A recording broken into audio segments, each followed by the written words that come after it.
Most of us think that fertility is something that just happens, and if we try hard enough, it'll all work out. For our guests, Ronit and Vita, that belief led to heartbreak. After miscarriages just 1 week apart, both of them were told that it was just bad luck. 2 best friends, 2 losses, the perfect prenatal routine, and 0 satisfying answers. They didn't accept that, and what they uncovered challenged everything they had been taught about conception. There's a mismatch between our environment and our bodies. There's so much that you could do to support your environment and enhance fertility. Now, as the founders of WeNatal, they're revealing how modern lifestyles, stress, and overlooked factors are quietly shaping fertility. When it comes to fertility, we've been getting it wrong. In this episode, we're finding out how to get it right. Let's dig in. Ronit and Vita, welcome to the farm. I'm so excited that you guys are here. You have so much knowledge on all things fertility, and I think our audience is going to walk away with really practical action items on how to improve their fertility and health overall. So thanks so much for being here. Thanks for having us. Such an honor to be here. I want to talk about the global fertility crisis. How bad is it really, and what's driving it? Yeah, it's definitely a global problem. It doesn't discriminate for any socioeconomic status or any country. We see it across the globe. And the real reality is it is a problem. Most countries nowadays are not even having enough kids for the replacement rate, which is considered 2.1. So basically 2 kids to replace you and your partner. We look at the US, we're around 1.7. We look at alarming countries like South Korea at 0.8. Wow. So we realize that for the future of our mankind and the future of humanity, it is a global issue we should all care about no matter what stage of life. If you care about us flourishing, we also need to care about fertility. And what are the main factors that are driving this? So when we look at fertility, and the decline in fertility, we're really looking at the last 50 years or so, where we see sperm counts declining, increase in miscarriage rate, increase in issues like erectile dysfunction, decrease in testosterone, and all of this has been happening in the last 50 years.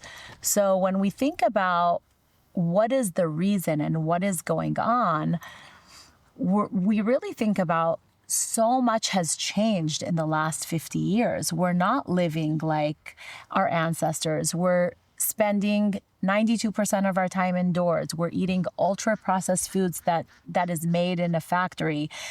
There's plastic everywhere, toxins in our environment, toxins in our skincare products, as you know. And so there's basically a mismatch between how our bodies were made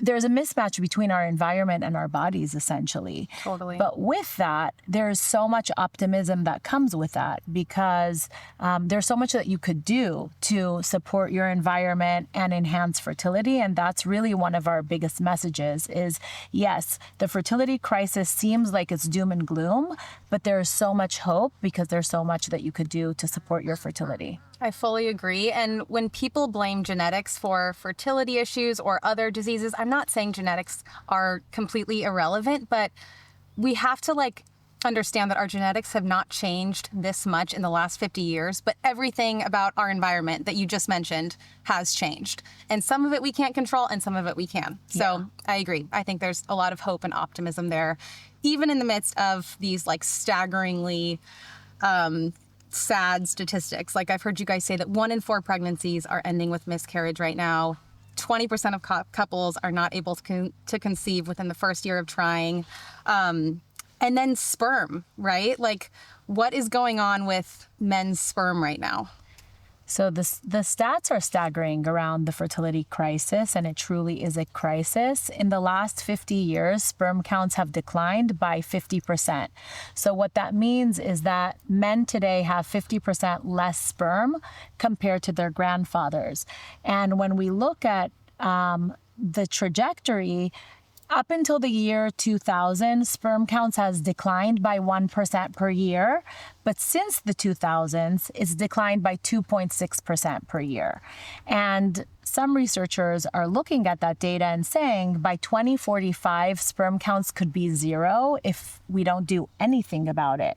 Wow. So what's happening with sperm? I think it's, you'll have some researchers that, like Dr. Shauna Swan, who talk about the plastics in our environment and the impact it's making on sperm. But really, sperm is a barometer of health. And so when we look at fertility, we have to look at the big picture of what's happening with health overall. And we're seeing an increase of autoimmune disease. We're seeing an increase in mental health issues and chronic disease. And so fertility and health go hand in hand. But also sperm are very sensitive to our environment. Sperm essentially is a cell that is being generated outside of the body. And when we look at sperm counts and sperm counts decline, we can see that what's happening in human beings are also happening in our home pets.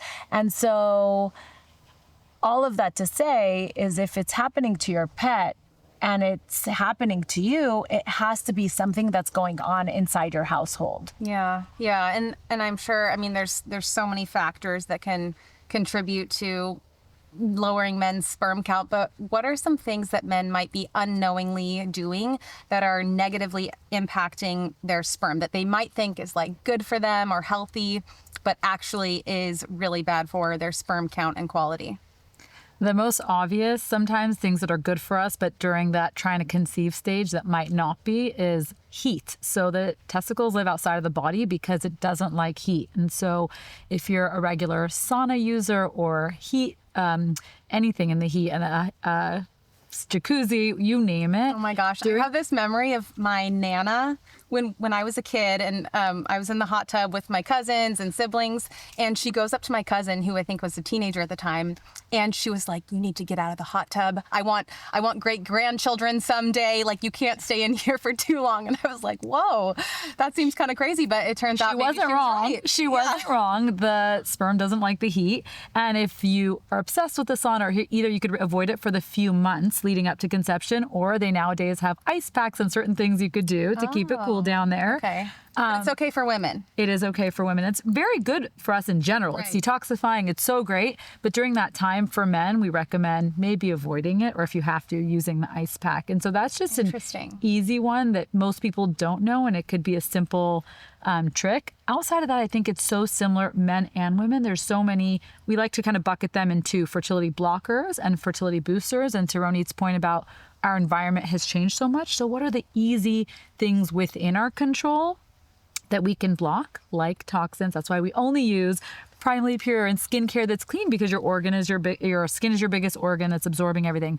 But it's the same with the everyday items in your house.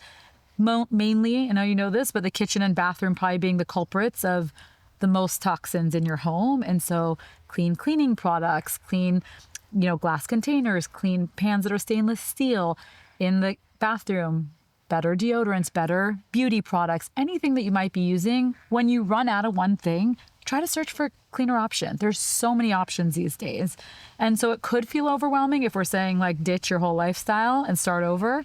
But if you start slowly, it's about always doing a little better. And it's the world you want to live in anyway, for your health, for longevity. Absolutely. Yeah, it's a worthwhile thing to pursue.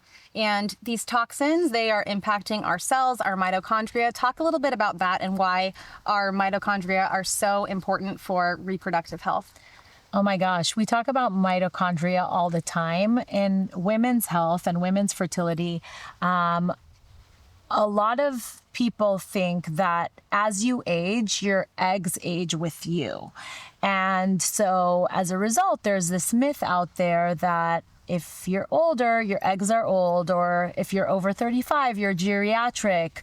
But I want to talk about that later. We could get into that all day long. But really, your mitochondria ages with you. And so as a result, if you want to improve your egg quality or your sperm quality, you can focus on enhancing your mitochondria.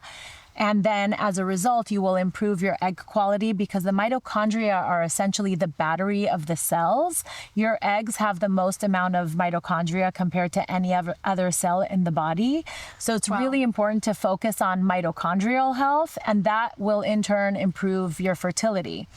But real quick, circling back to sperm, the reason why we like talking about sperm so much is because sperm are dynamic. Men are making 1,500 sperm every second of the day. That is wild. Yeah. It's wild. It's a superpower, really. We really feel like they are the superheroes of the fertility equation because they're constantly regenerating sperm. And that's a pretty new idea. Like Yes. traditionally, it's always been very focused on the women, the Correct. fertility conversation. But you guys are bringing the guy into the conversation, which is, you know, it just makes sense when you think about it. But for so long, I feel like that's kind of just been forgotten and left out. It's been forgotten. And even in our journeys, which we can get into, we completely took the burden of fertility on our shoulders. But once we started to think about the other half, we started to bring in our partner into the mix, really miracles happened in our lives. And so many miracles have happened in our community's lives. We've helped over 30,000 families have healthy babies, and it's really incredible. And it makes sense, right? It takes two to tango, it takes two to make a baby. But up until now, we've been so focused on ourselves. Society has put it on us. And so we talk about sperm a lot. But real quick, so men have this ability to regenerate sperm called spermatogenesis, and they can really transform their sperm quality in 3 months because a complete cycle of sperm is essentially 3 months. Wow. And so when we started WeNatal, we did a beta with a few men, and we put them on WeNatal and did a sperm test before and after 3 months of WeNatal.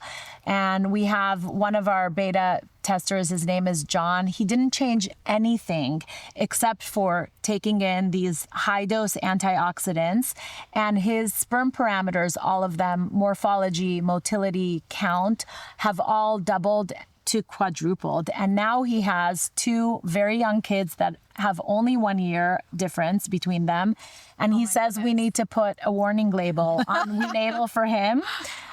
So that's how well it works. And that is why we're so passionate about kind of like the power that you have over your own fertility and over this incredible journey of growing your family. That is wild. Okay, I didn't realize that men completely regenerate their sperm in a 3-month span. Yes. So yeah, what you do in those 3 months before conception is so important for men. Is it true that men don't have a fertility clock and that it's easy for them to impregnate a woman at any age? I know it appears like that, so I'm going to say no, it's not true. Yes, they probably could impregnate because at any age because they are making sperm every second well into their, later in life. Yeah. And we see celebrities like Mick Jagger and Robert De Niro having kids such later in life. So I think media sensationalizes that men don't. But the reality is they do.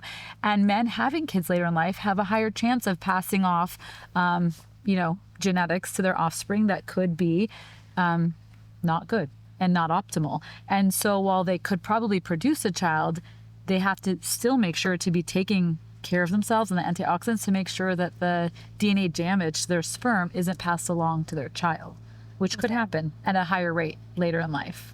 I just love that you guys are bringing men into the fertility conversation and taking it from me to we, as you guys say. How did you even come to make that realization in the first place? I think the biggest aha we had in our own personal journeys was that we thought we were doing everything right and yet completely ignoring the other half of the equation. And once Ronit uncovered the research around men's health being 50% of pregnancy health and men being such a huge contributor to not only a healthy pregnancy, but a healthy child, it was the moment that stopped everything for us. I remember where I was when she called me with that research. Wow. It was chills. And it was mind-blowing to me that we're so advanced in so many ways, but yet society has still placed the burden of fertility as a woman's health issue. Yeah. And if you think about it in the most common way, fertility is a team sport. It's intuitive that it takes 2 to tango in this situation. My favorite analogy is like we all love football. It's the American pastime. And if you literally have the best quarterback in the world, but the rest of your team is untrained and not guarding your quarterback, you're not making it to the end zone. And how is it that we were literally just scrutinizing everything about women, their age, what they ate, their work? I remember after my miscarriage going down such a deep rabbit hole of everything I did, trying to trace back what I did wrong. Meanwhile, my husband was living his best life, doing things he shouldn't have been. And it didn't even dawn on me that he could even be part of the conversation. Yeah. And so we're here to change the narrative from me to we, because in society we say, we're trying, we're having a baby. And I'm like, where's the we? Where is it? Yeah. So let's put that back into the conversation. And we can get into like our story and how we started, but we had a Google Doc when we first came up with the idea of WeNatal, and we called it was like Best Deco, that Google Doc. We didn't know what the company was going to be, but we literally wrote that on the top of the Google Doc. We are trying, we are having a baby, but where's the we? From me to we. And that was the concept. But really, like, what kind of gave us the biggest aha to start WeNatal is when we learned that men who take high dose antioxidants like CoQ10, NAC, vitamin C have a 4x chances of getting their partner pregnant and having a live birth. And we thought, huge. We don't know any men who are taking prenatals, any men who are going into this fertility journey in a conscious way together with their partner, and we wanted to change that. Yeah. Let's talk a little bit about your stories. So take us back to 2020. Both of you experienced miscarriages a week apart. Correct. What was that period like for you guys? It was earth-shattering, if we're honest. So we met in our Nike corporate career, and we became best friends. And when I actually, before that, had my first miscarriage, I was told all the things that most of us are told. It just happens, keep trying. I was given 0 satisfying answers. I took it as the truth, but thank God Ronit was working with Dr. Mark Hyman and in the functional medicine space, and she pushed me to look beyond the normal labs, right? They're normal, but they're not optimal. Found out I have Hashimoto's. I changed my diet, my lifestyle. I took supplementation, and I went on to have my healthy baby girl. Ironically, I was also leading Nike global events for some of the best athletes in the world with impeccable precision, literally scrutinizing every detail of the events, what they're putting in their body, every inch of weight on their clothes to make them the best at their sport. And when it came to my own pregnancy journey, I just thought, I'm young, I'm healthy, I should just go for it. So fast forward to early 2020, I thought the nightmare was over. I go to try for my second kid. I go in for a routine ultrasound. The room drops again. It was my second time of seeing my OBGYN's face drop, saying the words that no parent-to-be ever wants to hear, which there's no heartbeat. And there's no words in that moment except the pain you feel from crying, your jaw ache, and really just being told, try again when you're ready, and being sent through a waiting room of glowing bellies with no advice, no guidance. No answers. Nothing. The only difference this time is a week later, Ronit called me with the same devastating loss. And so there we were, 2 best friends, 2 losses, the perfect prenatal routine, and 0 satisfying answers. And we realized something's up. And so when I asked my doctor, what can I do to optimize for a healthy pregnancy next time around? She said, there's nothing you could do. It's your age. Just keep trying. And how old were you at the time? I was 41. Okay. So I guess I was old, but I didn't feel old. And honestly, I was working in functional medicine alongside the best doctors. I had access to the best nutritionists, naturopathic doctors, fertility doctors.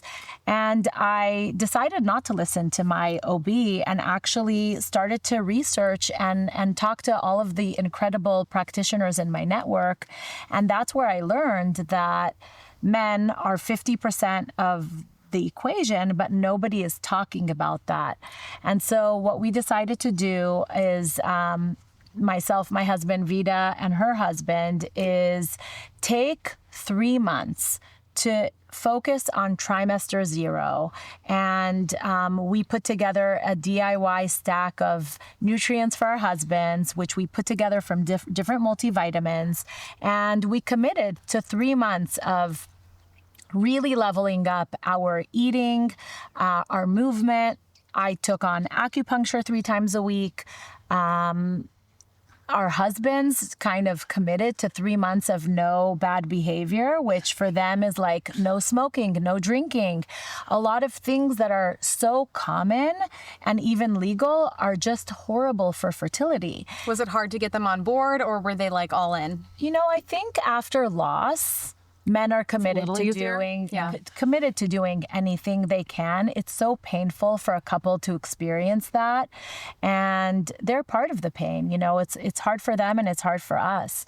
And 3 months later, after committing to going into this consciously and doing all the right things, I got pregnant with Emma, who was born 4 days after my 42nd birthday on my first try.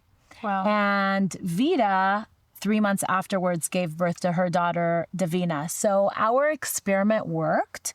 And that experiment really propelled us to launch the brand, because we wanted everybody who was going through such painful times to have the blessings that we had and have access to the information and access to just like the education and all of the people that we had in our network, we wanted everybody else to have. That's so incredible. And I think, so when we do think about how men factor into the equation, it's often thought of in terms of just like getting pregnant, you know, and I think like sperm count maybe is talked about, but I know that you guys have said that the quality of the sperm matters, and that's why even if a woman does get pregnant, sperm can factor into the miscarriage as well, and can even be responsible for 50% of miscarriages. And it's incredible, like it's such a small thing that men can do to just like radically transform the health of their sperm. There's and you guys are living proof. Yes. There's also so much data, not just on like the miscarriage itself, but the lifelong health of the child.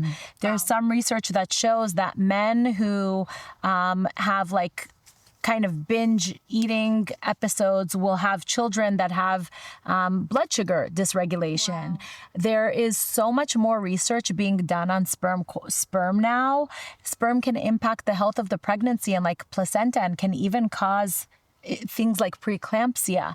And so we want to know that we're passing along, you know, when you think about your children, a lot of times you're like, oh, does your son have like blonde hair like you? You know, you think about the traits that you're passing along that are like, you know, the physical traits, but you don't realize you're also passing along your, you know, the epigenetics. You're turning on and off genes that can, you know, be passed on to your child. And so it's not just about having that baby and the 2 pink lines that you see on your pregnancy test.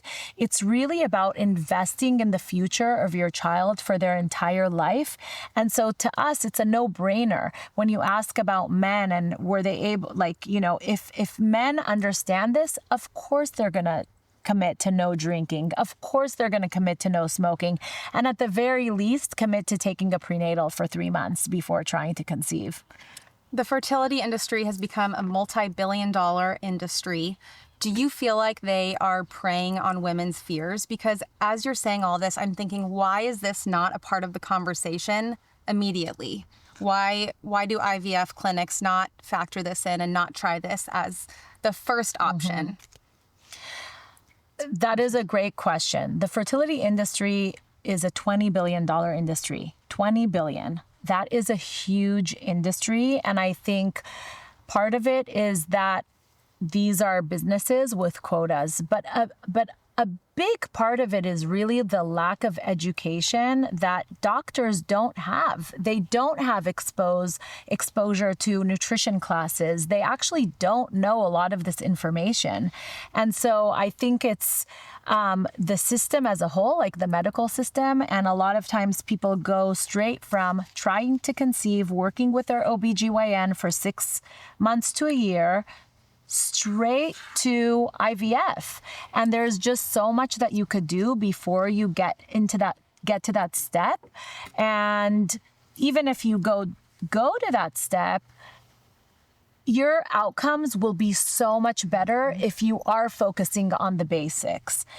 And I think, when it comes to IVF, this technology is incredible and it helps so many people and so many couples. And ultimately, there will be some people that need to resort to that.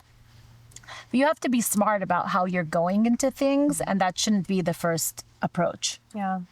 Let's talk a little bit about nutrients and how certain nutrients can impact fertility and a growing baby in the womb as well.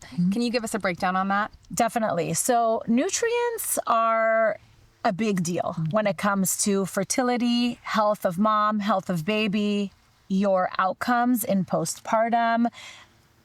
Nutrient depletion can cause postpartum depression and anxiety. So it's actually a big deal. And that's why, even though our big aha to create WeNatal came from the men's aspect and the men's prenatal, why we even got into women's prenatal was because a product like WeNatal didn't exist. We were taking a prenatal that was, I would say, like a solid brand. But we had to add vitamin D, we had to add choline, we had to add iron, we had to add folate. So we were basically taking, 13 pills a day because we had to add so many things. And by the way, we were also paying about $150 a month because we had to piece together all of these nutrients to make our prenatal a good prenatal. So choline is a critical nutrient for baby brain development. And even some research shows that choline can impact your child's IQ. And so when Vita and I were taking our prenatal didn't have choline. So we had to add that. And so many prenatals on the market either don't contain choline or have very minimal dosages. But we know that the dose makes a difference, especially with prenatals. And so choline is a big one. And so if anybody's looking at their nutrition label, the first thing they should look at is choline. Make sure it has at least 400 milligrams. And if not, that prenatal is not for you. The next one is folate and not folic acid. So that's a big kind of debate out there, folic acid versus folate. And WeNatal has methylfolate, which is a bioavailable form of folic acid, which is critical for neural tube development, which is essentially what ends up becoming your spinal cord and your brain. And kind of a big deal. And the reason why we use methylfolate is because 40% of the population have a genetic mutation called MTHFR, and they cannot convert the synthetic form of folic acid to the bioavailable form, methylfolate. And so it's very important to make sure that your prenatal has the bioavailable form. And I think other than that, from a high level, our prenatal includes 24 key ingredients, and every single one of them, there is a reason why they're in there, and there's a reason why they're in there in that specific dose. And we share all of the research on our website. But from a high level, it's important to know that your prenatal should be comprehensive and should have at least those 24 key ingredients. Like a lot of prenatals on the market, like the ones that you would find at like a Target or a CVS, only have 12 ingredients. And for us, we wouldn't leave one nutrient out of the prenatal. So that's one big thing that people should look at. Labels are very confusing, but at the very least count and make sure that it has 24 key ingredients, and then make sure it has methylfolate, make sure it has choline at the right dose. Another big one is vitamin D. We know that vitamin D is responsible for your hormones, and low vitamin D can actually impact things like preeclampsia, gestational diabetes, or low birth weight. It makes a big difference on pregnancy outcomes. And so WeNatal has 4,000 IUs of vitamin D, and it's really important to, check your vitamin D levels and make sure that they're optimal. And then last one, because we could talk about the, She could go on the forever. nutrients and the dosages and really get in the weeds, is iron. Iron is critical for pregnancy because your iron needs double when you're pregnant. And so that was one in our formula. We have 18 milligrams of iron, and when we were formulating WeNatal, we were going back and forth with our formulation team for about 3 months on should we put iron in it or should we put calcium? Because both of those things cannot exist in one capsule because they compete for absorption. And we really went back and forth for a long time, but ultimately we realized that it's harder to get iron from diet. And especially when you're pregnant, when you're nauseous, it's a lot. Women have meat aversion. Yeah. Exactly. It's a lot easier to get calcium from diet. And so we went with iron, and we hear from so many of our WeNatal customers that were on a different prenatal and then they took WeNatal for their second or third pregnancy. And all of a sudden for postpartum, they felt better. They had more energy. Kelly Levesque, our mutual friend, talks a lot about how the iron in WeNatal really helped her with her third pregnancy. And so that's a big one too, just making sure that you're getting iron. Yeah. And I think what we learned when we were incepting this brand is that, first of all, very similar to Primarily Pure, it was our own need. We knew we needed it. We knew women and men deserved better and better options and optimism in this ever increasingly stressful and slightly negative world of fertility. And so similarly, when we saw all these store brands, we thought, of course, they must be regulated. Of course, there must be integrity in this world. And there's not. There's no FDA regulation. Anyone who thinks up a vitamin could put it on the shelf. And if you're not versed to look for those nutrients, and also what's equally important is what's not in it. So we were finding prenatals with a whole paragraph of other additives, fillers, colors, binders, you name it, things you never want to ingest, much less when you're trying to conceive a baby. And so once you learn all this stuff, you can't look back.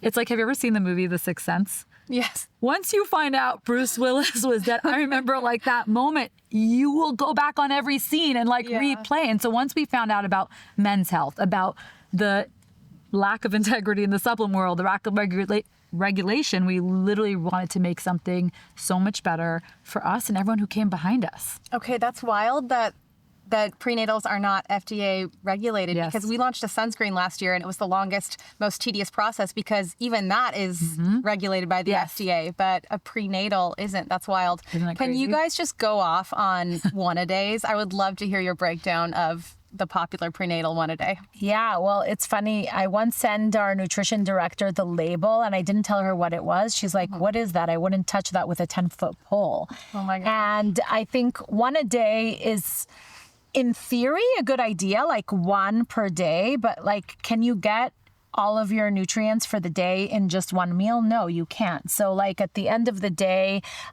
they're selling you on the market of on the idea of convenience. But ultimately, if you look at their label, it's not comprehensive. It has low dosages, horrible forms, and also the paragraph of what they have in there is just like you would never ingest, like what Vita said. And All so the fillers. All the junk. Yeah. The junk. It shouldn't be there. Why do they use it? Why do companies put that stuff in there? I mean, it's like, why does Wonder Bread use what they use in it? Because they have a shelf life that's essentially forever. And so our It's shelf cheaper life, to produce. our shelf life is 2 years.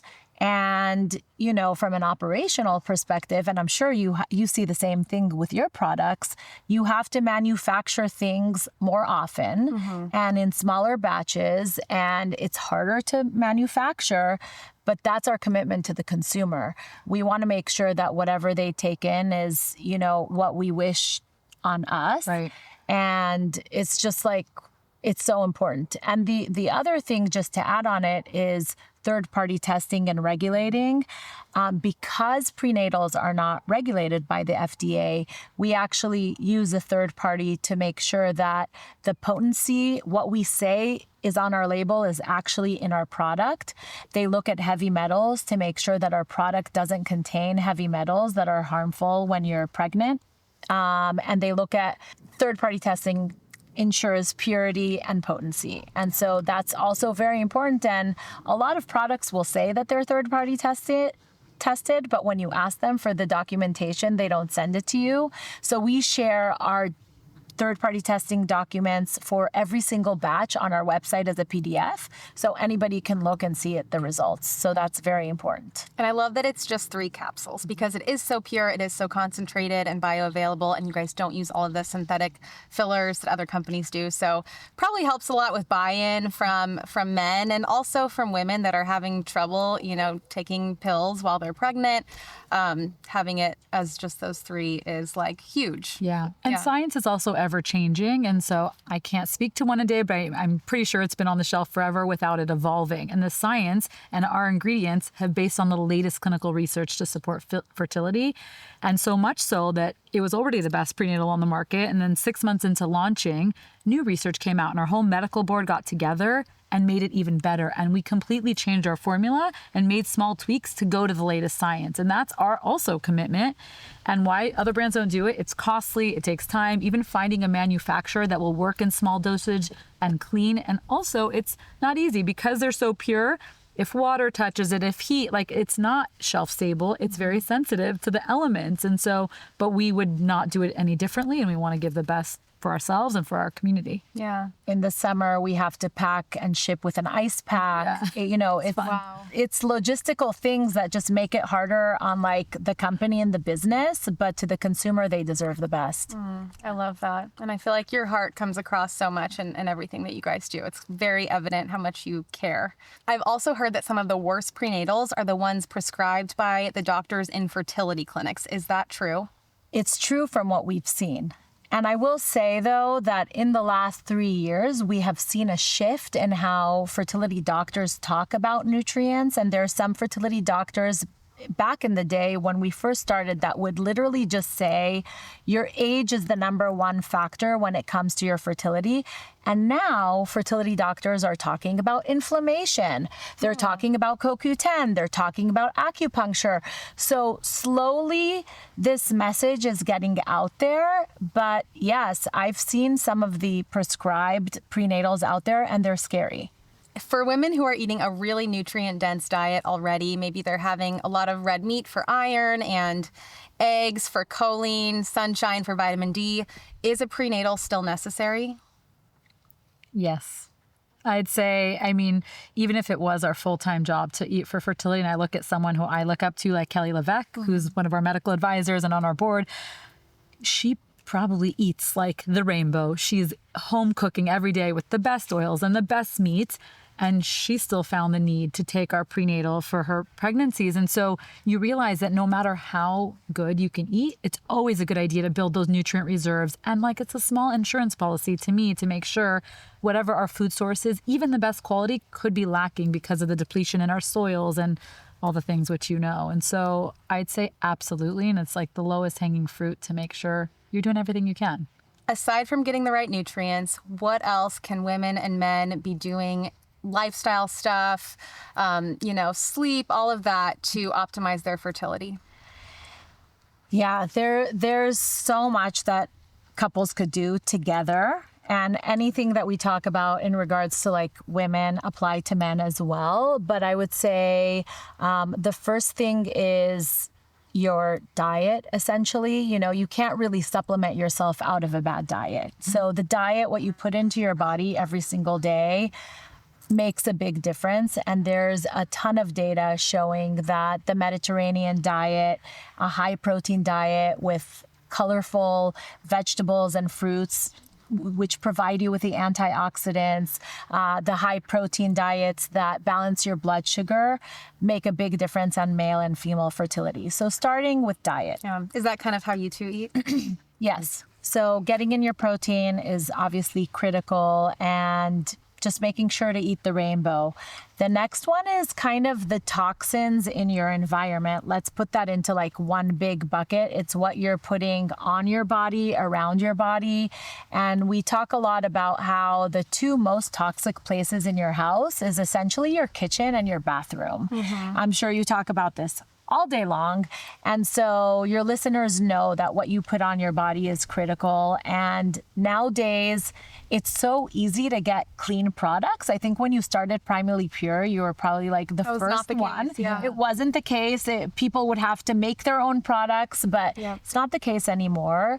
And so just making sure to look at your labels, and in the kitchen, kind of ditching the plastics, ditching the Teflon, to being more mindful about the products, your cleaning supplies. Yeah. I think anything with fragrance, people need to avoid like the plague. Yeah. I mean, fragrance is full of phthalates that are endocrine disrupting chemicals that can lead to estrogen dominance in the body. Yeah. And then that has a negative impact on fertility. That's just an easy one, that if something that you're using, whether it's a cleaning product or a skincare product, a beauty product, if it says fragrance on the label, just avoid it completely. Agreed. Yeah, and it's so funny. Yesterday on our way to school, my daughter was asking me, why do people have that tree hanging on their car? And she was like, and I said, they just don't know that fragrance is bad for you. And she goes, oh, is that why when we were at Target, you told me not like that you couldn't get me that candle? And I said, yeah, you can only get candles from specific places, but the ones at Target, they're definitely not good for you because they have these fragrances. You walk down that aisle and you just get Oh, whiffs boy. of all of it right away. and a migraine. Yeah, to go with it. And then I would say like the last one, like the last big bucket is really stress and sleep, and they go hand in hand. And so our bodies were just not made to reproduce in these like stressful days. So finding ways that ground you and finding ways to navigate that stress, and then really like investing in good quality sleep. I think, sleep is so underrated, and it's something that can really help kind of like reset your nervous system and help with detox. And so focusing on good quality sleep hygiene, ditching the screens late at night, or at least getting blue blocking glasses. Do you guys wear blue blockers? Yeah, at night. Yeah. At least so I could watch a show or my phone and not feel. You don't just do it at night. You do it. Oh, I do during the day too. I have the yellow ones like during day the day yellow ones and the for red the ones night. for night. Once you start doing it, Yeah, it's it makes a big truly- difference. Yes, it's very noticeable, and it's hard to go back. I agree. Yeah, it's like assaulting to the system. to, It's like the experience information. blue light Once you at night. know it, you can't go back. And exactly. so all these like little micro acts make a big difference. And we prep for so many things. We prep for our wedding day. We prep nurseries for months or baby showers. But like the most important time is prepping for the lifelong health of your kids. And so these little micro acts before will only make you a healthier person to welcome that baby into your home. Absolutely. What's something that quietly wrecks fertility but almost no one suspects? Anytime we talk about a checklist for preconception, we'll oftentimes add taking care of your oral health as part of that checklist, and people are shocked. But we learned from so many of our friends that improving your oral microbiome and reducing, things like gingivitis and inflammation in the gums can actually improve your fertility. And research shows that women who have inflammation in their gums, it takes them 2 to 3 months longer to get pregnant. Wow. So we always say, if you want to get pregnant in 2026, go to a teeth cleaning. And when you're pregnant, making sure to take care of your teeth, because a lot of times we'll hear from people like, oh, I gave birth and now I have cavities. And, Yes. they have a lot of oral issues. Oh my gosh, in I noticed that postpartum. so much with Because my the first. baby, I had my first ever root canal with my first. This was well before WeNatal, and she basically drained every nutrient down to my teeth. Yeah. And that was when I also couldn't stomach all the pills, and I was like not taking care of myself with supplements and all that. But yes, they say the baby is the perfect parasite because they will take from mom. So if mom's not repleting herself, she will be left, unfortunately, slightly damaged. Yeah. Like I was. I remember having a teeth cleaning after my first. I was still breastfeeding, and my gums were just bleeding. Like Yeah. the most simplest like touches and flossing, and it was terrible. Yeah. I think some women are especially vulnerable there too. And then I started incorporating more like liver into my diet going forward, and that kind of wasn't as bad for the next two. but it can be bad. One other thing that I learned, which was like taking care of my mental health. It's not something you often talk about. And for me, type A corporate person, I was checking the box. Okay, Ronit taught me about supplement. I fixed my thyroid and I was doing the physical things. But I was a stress basket and I was literally in my head about everything. And like, that's essentially putting your body in fight or flight mode. It's prioritizing sending blood to the limbs to run as if you're being chased by a bear. It's not helping you prioritize conception. And so once I found gratitude, once I like learned to slow down a bit and actually prioritize my nutrition and slowing down, I was able to have my first daughter, Dahlia. But it's often sometimes we don't think of when we're checking the boxes and the mental health around this stressful world we're all living in. And so whatever works for you, I'd say stress isn't going away, but how you befriend it, whether it's getting out in nature like this beautiful setting or taking more walks in the day or meditating or whatever works for you. There isn't one size fits all. But combating the stress with some things is so important in this journey. That's a good one, especially because we all have the everyday stressors like you mentioned, but then also the fertility journey in itself can be really stressful for people, especially if you're at a place where you feel like you've been trying everything and nothing's working. Exactly. I mean, and even if it's easy, there will always be something stressful that you encounter in your pregnancy. All of a sudden, like you don't feel the baby moving or, whatever it may be. It's just like overall could be a very stressful journey. And now research shows that gratitude, even in the hardest times, can really impact your physiology. And so we always tell our community, even if it's hard, are you grateful for like the sun that's shining? Like you can always find something to be grateful for, and that will change your journey. And we actually created a gratitude journal that we send to all of our subscribers when they subscribe to our Together kit, because we just felt like, okay, we're going to arm you with the nutrients that will help your physiology, but we want to empower you with ways to kind of like improve your mind, because there's that mind-body connection as well. Yeah, that's so important. Both of you have had babies over the age of 35, which is considered geriatric in modern medicine. What does that term even mean, and what are some misconceptions surrounding geriatric pregnancies?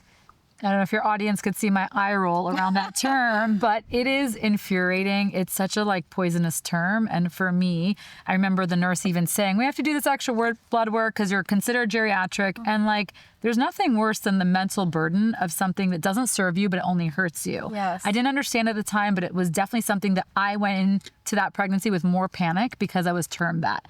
So to me, it's not anything other than we need to change the narrative. More women are actually having kids in their 40s than their 20s. So we're at a time where we're all having kids later in life for great reasons. We've entered the workforce, we have education, we have so many things for women that wasn't accessible generations ago. And so that's probably why it's becoming increasingly stressful, and these terms don't serve us, and I think they need to be obsolete. I mean, even advanced maternal age isn't that much more kind. So to me, also being your own advocate and not getting in your head with like the stuff you hear around you and doing your own research so you can feel empowered in your pregnancy and not defeated was something I wish to pass on. And I think there's the idea of your biological age versus your chronological age. You could be 41 years old, the way I was, and live a completely healthy lifestyle. And at the time, when I looked at my biological age, I was in my early 30s. And so if you take care of your body, your cells actually age slower. And so that is more important than your actual age. Now, like we said, going back to earlier in the conversation, your mitochondria matters. And as you age, if you improve your mitochondria, the battery of the cell, you can essentially slow down the aging of your eggs. And so we always say that it's about egg quality versus egg quantity. Yes, later in life, you do have less eggs, but you just need that one healthy egg to make that healthy baby. And we can influence that with our day-to-day choices and activities and lifestyle. Yes, our day-to-day choices, because the 100 days leading to your ovulation, when the egg is maturing, you really make an impact on that egg quality. And what makes the impact is the mitochondria. So taking in nutrients that improve your mitochondria, like CoQ10, NAC. We have a product called Egg Quality Plus, which takes 5 of the nutrients that improve egg quality all in one product. And, doing all the things we talked about, because it makes a big difference. I think that's another thing that isn't talked about often. I think eggs are often thought of as being set and stagnant, and you get, what you're born with, and then there's no changing it, there's no impacting it. But you're saying that we actually can make an impact in just, what did you say, 100 days? In 100 days. And you can make a difference, a big difference in the egg quality. And we hear it from so many of our customers where, they were on WeNatal, they weren't on WeNatal. We were just telling you a story of somebody that Vita spoke to who had no viable embryos. Then her and her husband took WeNatal and they have 7 viable embryos. So it makes a big difference, and there's so much you could do. And I think back when I started talking to, when we started working on WeNatal, and I would tell my fertility doctor friends, I had my first when I was 38 and my second when I was 42, they said, well, you're just lucky. And it's like, no, yes, I think luck has to do a little bit with it. You're like, I worked so hard for this. There's luck, there's God, but also there's the hard work. You have to put in the work. Is it absolutely true that women are born with all of the eggs we will ever have? That's correct. Yeah. So we probably start off with a couple million eggs and then we lose them every month. But back to the point, that's the myth that's the thing we hear the most, but no one talks about the quality. So by about 37, we probably have tens of thousands. It does reduce every month, but no one's talking about that 100-day window where it can improve the quality. And again, all you need is one quality good egg. And so let's not, again, poison our mind with the numbers. And there's little portions of the conversation that matter, but it shouldn't consume you. Yeah. Like the terms, And you guys talk about that 3 to 6 month window before conception as the golden window. What does that mean, and why is that time so powerful? Trimester 0 is so important, and it's not one that most people think about. We talk about first trimester, second trimester, even fourth trimester, which we love that people are talking about the fourth trimester, but trimester 0 is critical for a few reasons. So number one, investing in yourself before you're actually pregnant will allow you to build those nutrient reserves so that when you actually become pregnant, if you have a hard time eating and you can just consume, bread or crackers, and it's no big deal because you built those nutrient reserves in advance.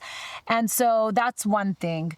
The second reason is because of this idea of sperm quality has the 72-day window of the spermatogenesis, and then the maturing egg has that 100-day window.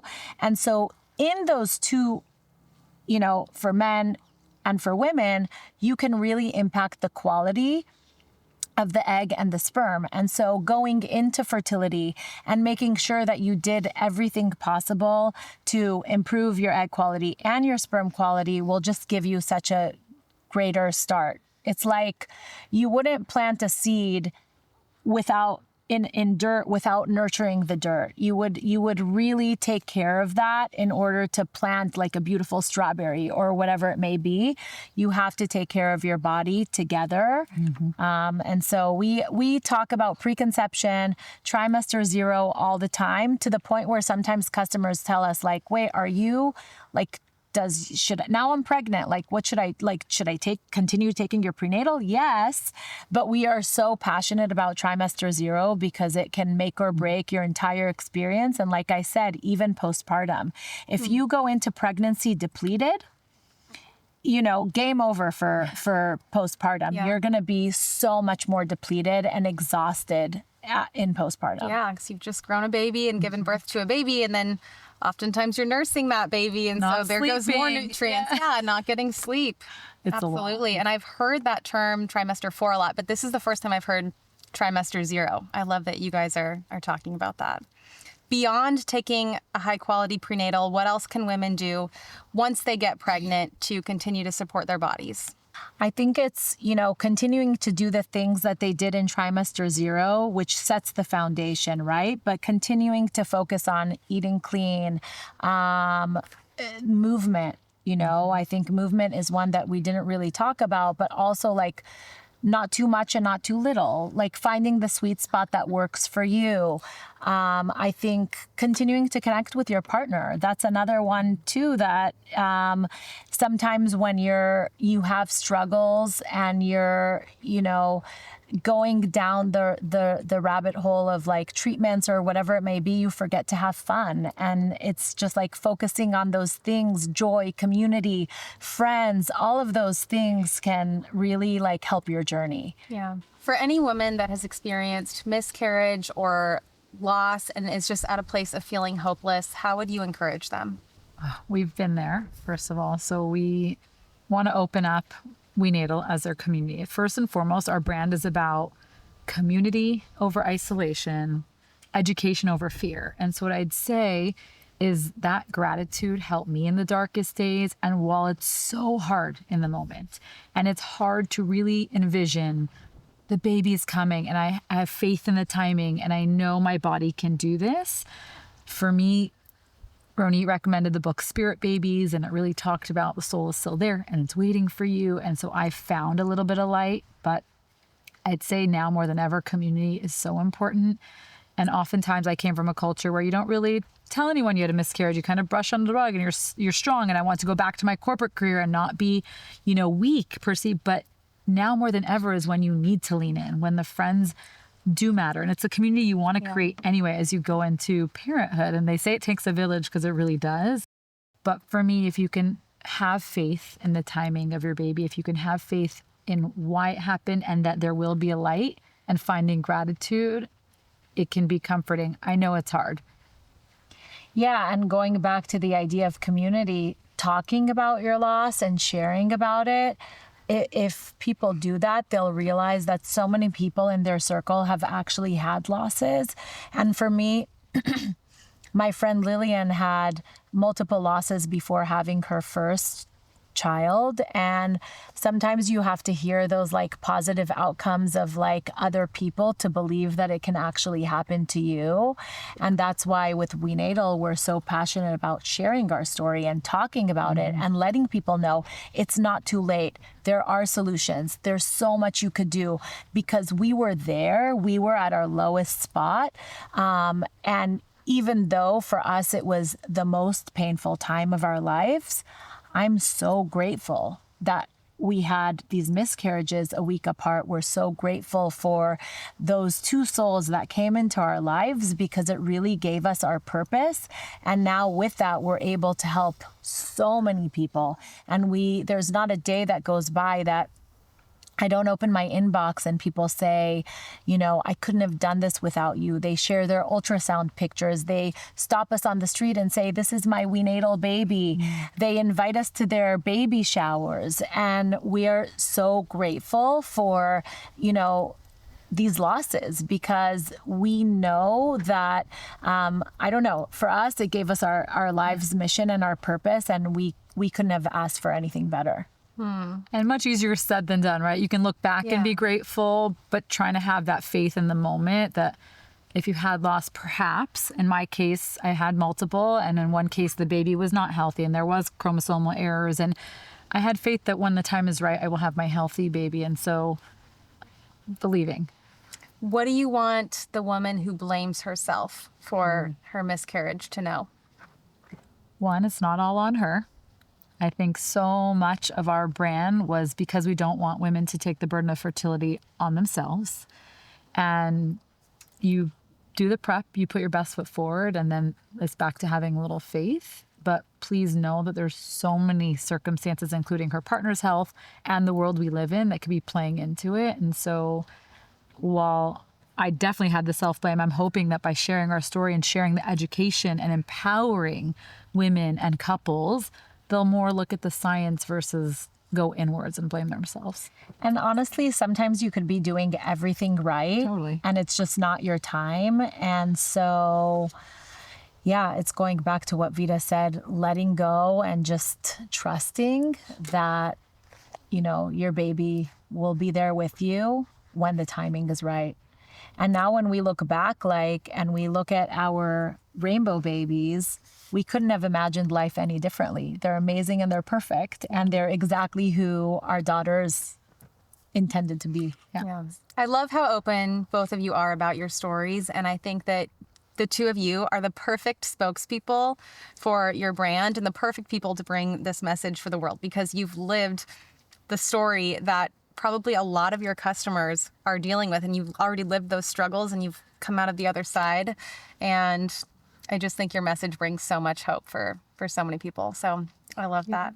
Okay, I want to close us out with bunch of quick rapid fire questions. Love it. What's one thing that you wish every couple would stop doing when trying to conceive? Doing it alone. Exactly. It's a team sport. Let's get after it together. Let's change the narrative. Me to we. Love it. What is the fertility myth that frustrates you the most? You're too old. You're too old to have a baby. Don't let anybody ever tell you you're too old. And even if it doesn't happen exactly the way that you wanted it to happen, we have a team member that had her son at the age of 57. Wow. She used a donor egg and she carried her son to term. And so there is always a way. It might not be exactly what you want your way to be like or how you planned it, but there's always a way. What is one simple daily habit that quietly supports fertility? I would say for me, sleep. Sleep is the best thing ever. Yeah. Yeah, you can't really get around that one. You can't get around that one. And that is a game changer. That's actually why we launched a magnesium. My Oura Ring scores were insanity. I tried everything, weighted blankets, eye pillows. Anyways, melatonin, none of it worked. And our new magnesium is epic if anyone has sleep issues. And also movement. We're sitting way too long and we're indoors way too long. And so for me, incorporating some walking Zoom meetings and walking and talking and finding ways to incorporate it in your everyday life. Kelly talks about doing squats between meetings and whatever works for you. Again, it's not one size fits all, but just trying to incorporate small micro habits can be a game changer. I love those. I completely agree. You can ask the crew, I'm always doing air squats between podcast recordings. And I think it's just realizing how backwards our environment is and our lifestyles are, and trying to find little ways to inch back towards living a more ancestral lifestyle. Agreed completely. And sometimes it's just these small things that if we're consistent with them, it really adds up. Oh, one more. Back to the oral health, tongue scraping. Our good friend, Dr. Lydia, who's an amazing dentist, told us that's a game changer, and I never stopped doing it ever since she told us. Oh my gosh. Morning and night, tongue scraping. That's one thing I haven't gotten It's such a into yet. quick, easy thing, and it's a game changer. I do oil pulling. Do you guys oil pull? I haven't. Swishing around oil in your mouth tongue scraping is probably a lot quicker. I swish around oil in my mouth for 10 minutes. Yeah. Most mornings, not every morning. But I don't know why I haven't gotten into the habit of tongue scraping. It's so I've easy. heard so many people talk about And it. it's gratifying. You see all the junk leaving your tongue, and you're like, Really? I'm so happy. You have to really scrape hard. No, not really. And actually for men, it supports nitric oxide production, which helps support with erection and all those things. So, It's all linked. it's all linked. Okay, another thing I have to start. What is something that anyone trying to conceive should stay away from or avoid like the plague? We'll say a couple. Folic acid, which we talked about. Yeah, if your prenatal has folic acid, Stay away.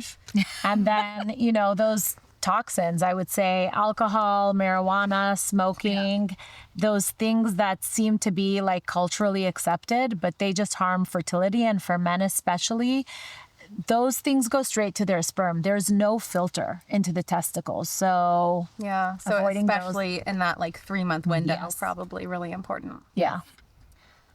What gives you the most hope about the future of fertility care? Our customer stories. We hear from so many people that they were told they had unexplained infertility or IVF was their only option or they're too old. And I can't even tell you, like, sometimes I don't believe the stories that I hear from people. And that really gives us hope that the narrative is changing and that we can really make an impact and help millions of people around the world. So good. I love how connected you guys are to your customers. You were telling me earlier that you actually like regularly take calls with customers. That's amazing. It's so grounding. You don't know what you don't know. We're stuck in the day-to-day, but having these customer calls has given us a chance to give back, learn what we're doing great, learn what they want more of. And it's been humbling, honestly, hearing these stories. And it's like, it brings you to tears when you see that like people had no hope and have now changed. I mean, just last week was a story with 7 embryos after she had none. And one podcast changed her life. It was that one with Courtney Swan. And she basically said that changed everything for her. It gave her hope. She took WeNatal for her and her partner, and that transformed their life. And as founders, you know, you have the ups and downs of the business. It could feel like, I don't know, sometimes we look back and we think like, progress is like you're growing slowly, and talking to the consumers and hearing from them that you actually made a difference, like you responding to a DM gave them hope, or I'll send voice notes to customers sometimes on DMs, and hearing from them what a big difference it made in their lives really continues to fuel you as a founder and continue to do what you do and continue to innovate and create better products for the community. Yeah, I'm sure it just keeps you guys more connected to your mission, and not easy to do, by the way. Like as a founder, we have so much going on. It's so easy to just get caught up in our to-do list. And so I'm sure it's not easy to set time aside to do that, but just again shows like how much you guys really do care about the people that you're supporting and your mission as a whole. So I think that's amazing. Thank you. Okay, I'm gonna have you guys finish the following sentence. Healthy fertility starts with Both partners Trimester 0. together. Thank you both so much for being here. I love what you do. I love your products. I started taking WeNatal recently. It's a beautiful experience. The packaging is amazing. Love what you both are doing, and thanks for making time to come out to the farm today. The feeling is mutual. You're amazing. Primally Pure is amazing. Truly. And we feel so connected with you because there's so much integrity behind what you're doing, and we appreciate what you've done. I feel like you've changed the game in the clean deodorant space and in the clean Game changer. product space. So thank you for what you do. Thank you both. Where can people find you, and where can people find WeNatal? Our website, WeNatal.com. On Instagram, we're at we_natal. We actually have a free gift for your community, the magnesium that Vita was talking about. If they go to wenatal.com/groundedwellness, they'll get a free magnesium when they subscribe to WeNatal. You guys will thank me later. Trust me on Okay. this one. That's a really good deal. I didn't know we were doing that. Thank you. You're welcome. Of course. Amazing.